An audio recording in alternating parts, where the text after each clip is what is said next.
Picture this, a wave of dissent sweeping across the United States, with millions of voices rising up to challenge what they see as unchecked power in the highest office.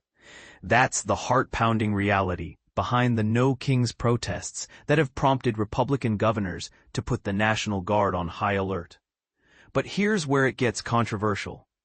Are these gatherings truly peaceful expressions of democracy, or something more divisive? Let's dive in and unpack what's happening, breaking it down step by step so everyone can follow along, even if you're new to the world of political rallies. Republican leaders in various states are preparing for what promises to be a massive nationwide movement against Donald Trump and his administration's approach. The folks behind the No Kings initiative, which draws its name from the idea of rejecting monarchical rule in a republic, plan to hold events at over 2,500 spots across the country. It's a bold statement, and one that echoes the spirit of past movements like the Tea Party or Occupy Wall Street, where everyday people come together to voice their frustrations.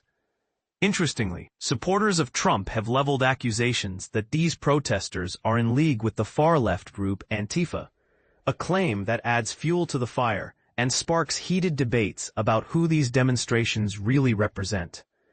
In response, governors from states like Texas and Virginia have officially activated their National Guard units. That's the part-time military force made up of citizen soldiers who can be called upon for domestic duties, such as maintaining order during emergencies. For beginners, think of them as a reserve army designed to help with things like natural disasters or civil unrest, but they're not always deployed visibly in the streets. It's still uncertain exactly how prominent this military presence will be, whether they'll be stationed out of sight or patrolling in full view to ensure safety. The organizers claim that the previous No Kings event back in June drew an astonishing 5 million participants who marched to condemn Trump's policies on various fronts. They described the upcoming protests as a direct confrontation with what they call his authoritarianism, pointing out on their website that the president appears to believe his authority is beyond question. The president thinks his rule is absolute, they assert. In America, we don't have kings and we won't back down against chaos, corruption, and cruelty. It's a powerful rallying cry that resonates with those who feel Trump's style of governance veers too close to dictatorial tendencies, a topic that's divided opinions for years. And this is the part most people miss, or perhaps deliberately overlook, the sharp backlash from the other side. Some Republicans have branded these rallies as hate America gatherings, suggesting they're less about policy and more about undermining the nation itself. Kansas Senator Roger Marshall, for instance, told CNN that the protests might necessitate National Guard intervention. We'll have to get the National Guard out. Hopefully it'll be peaceful. I doubt it.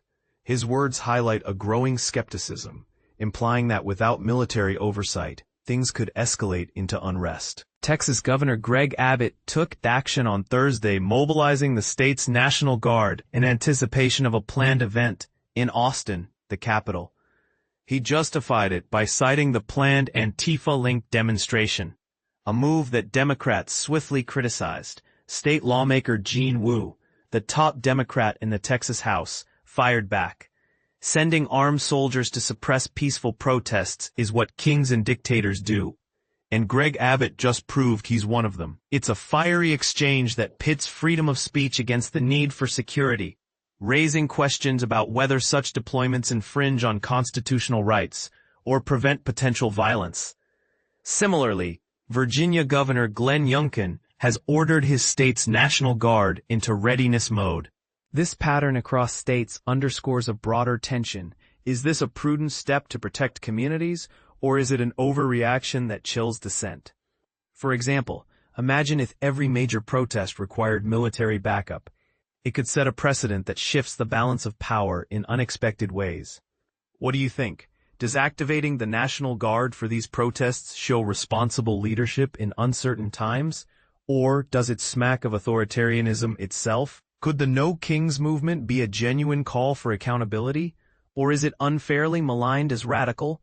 Share your perspective in the comments. Let's hear both sides of the debate.